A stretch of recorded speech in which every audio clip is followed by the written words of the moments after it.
Hey everybody, welcome back to Mike's Wooden Things and Stuff, and welcome to a Mike's Mini Maker Moment, where I stumble across a thing that I think is intelligent, and hundreds of people have done it before, and it is actually not a new thing, but it worked for me, and I wanted to share it with you. And today we're going to talk about hanging parts from stuff in order to help the finishing process.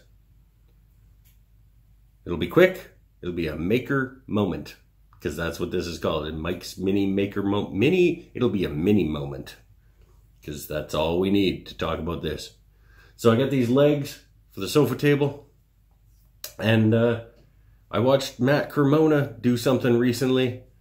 I watched Matt Cremona do everything that he does, but I watched something recently where he was hanging his legs from the ceiling in order to finish on all sides, and I finally remembered. I knew a long time ago that I wanted to try doing that, and I finally remembered this time to do it. So on these legs, I just attached a couple of eyelets to the end of the legs that are going to be under the table anyway.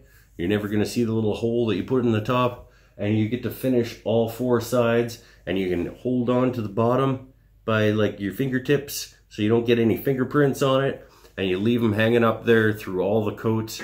You can do sanding to 600 between each coat and wipe them all off with the a little bit of mineral spirits or tack cloth or whatever in between coats, and it works out fantastic. These things have been 3 coats now, and I'm gonna pull them down and I'm gonna do the glue up, and the finish is fantastic on them.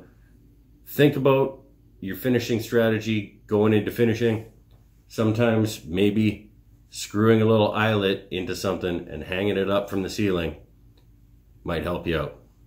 Anyway, thanks for watching. Thanks for watching Mike's Maker Mini Moment. What did I call this thing? Mike's Mini Maker Moment. All right. Have a good one. We'll see you next time.